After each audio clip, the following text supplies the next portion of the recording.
What's up, good people? Elder J, Old McWaller, we're here burning up some of last year's tomato and pepper plants, their stems. Um, Wanted to come out here to do a quick tutorial. Not a quick tutorial, but a little quick lesson. Give you guys a good tip. Not on that, but that stuff's going to burn down, turn to ash, and then go right into the compost bin. But what I wanted to talk to you guys about today was mulching and how important it is to mulch your plants. So when we talk about mulching, this is what I'm talking about. So as you can see, my tree here um, has been mulched. This stuff was done last year. This is uh, pine needles, pine bark that I actually use to mulch around my plants.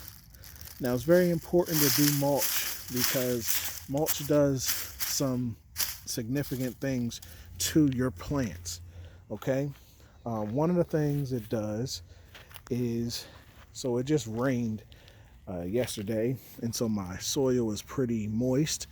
But what mulch does is actually locks in the moisture uh, so that you don't have to water as much. So if you can see here, you see how dry it is because earlier the sun was out and all this stuff is dry.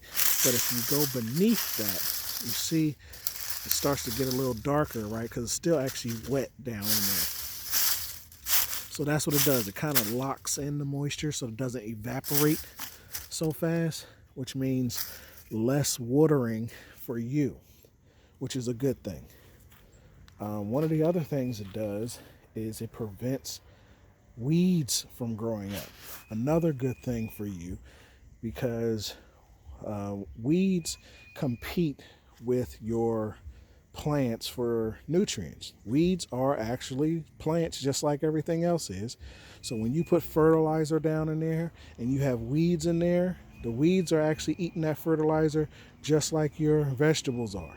And so they're every time the weeds are eating, they're taking away food and nutrition that could have went to your vegetables. So if you have a means to prevent the growth of those weeds, that's going to help your plants in the long run, which is what mulch does.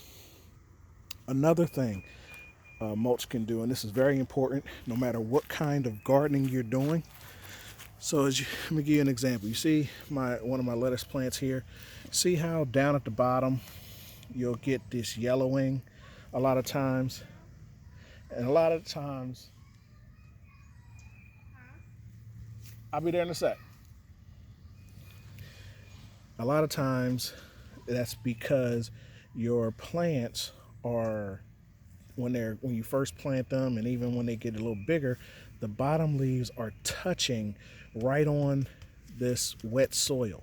And a lot of times that wet soil can cause the bottom plants to get diseased, or it's just too much moisture gets on these, so they start to die off, right? And so that's why a lot of times we just pick those off because we don't want those to infect the rest of the plant. But a lot of times that happens, especially with new plants, because they're so small and close to the ground. All these are like touching all the time. So when you do a mulch, the mulch acts as a barrier underneath.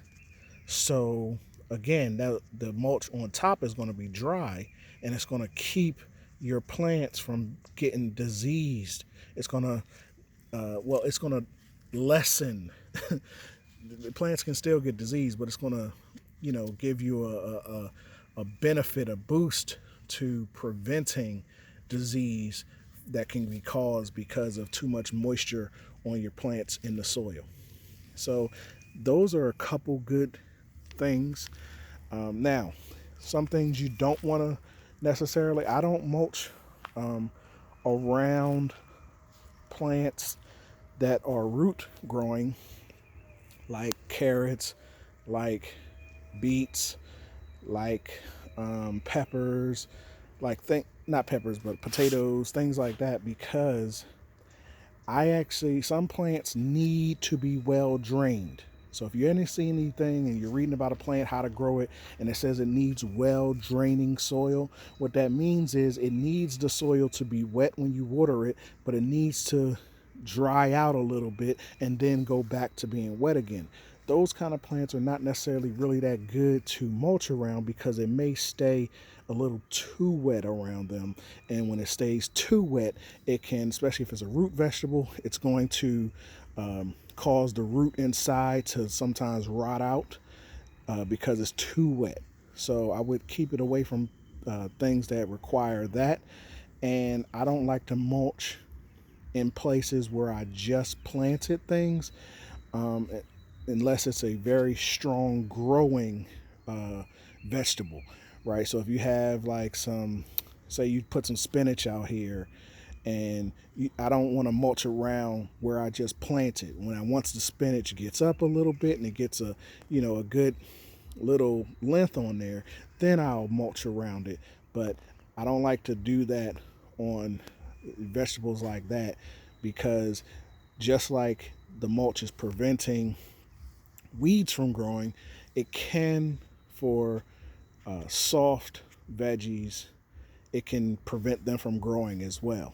Now, some vegetables are really sturdy, strong. They're just going to shoot up through it. It doesn't matter what it is. They can actually handle that kind of stuff. But, that's it. Now, what can you use? You can use ground up leaves. Here, I use what I have an abundance of, which is pine needles. You can do things like wood chips. You can do things like bark. You can do things like straw. Depending on what you use, there's also a benefit to the mulch, is because that mulch is a natural, organic substance. It's going to break down in compost. So as it's actually breaking down and composting, on top, it's actually putting more nutrients into the soil, right? So depending on what you use, though, it can take longer to compost. So for example, if I use ground up leaves, right, whole leaves take longer to break down than ground up leaves, right? So those ground up leaves is going to get more nutrition to my plants faster. Any kind of leaf is going to break down faster than bark. So it's going to take a long time for this bark to actually compost, and but but you can keep reusing this though. So either way, it's not a big deal. I use the pine needles because the pine needles are, one, easy for me to clean up when I'm done. So like if I wanted to plant something next year, for example, this had I mulched with the pine needles, I can just scrape that off, plant my stuff, and then put my stuff back if I need to. Reusable. I like that. Plus I have a ton of it. Okay, and so it's free. So that's always good. But you can get stuff like straw and stuff like that from the big box stores. I recommend this stuff, pine needles, if you actually have access to it. You don't need it in your yard like I have, because I got these huge pine trees.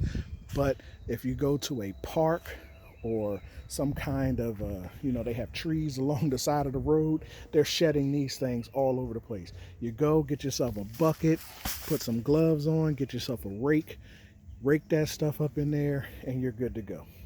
Now this process is really simple. You just take your some mulch and you're just going to pack it on, being real careful with your plant. Lift it up and you're going to dump it. Now remember, the rain and stuff like that is going to come down and it's going to make the mulch sit down a little nicer. So while it's dry, you want it to be definitely dry when you're doing this. The mulch itself, you want it to be dry.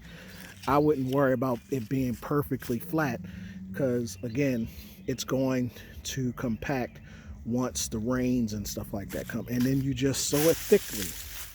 You don't want to see any of the your soil. You just want to cover it up and be all around your plant. Make sure you're getting underneath those leaves and lifting up those leaves that are on the ground, touching the dirt, so that they're laying on top of your mulch. And if you have any leaves that are already yellowing, just go ahead and take those off, because if it's already probably about to die, you just want to take it off so that you can have fresh leaves being protected around the plant. And just do that for all of the plants. And if you have areas, like I have an area here where there's some things planted in there and I'm waiting for them to germinate, you don't put the mulch over there until after they germinate, they get a good size, then you can fill it in.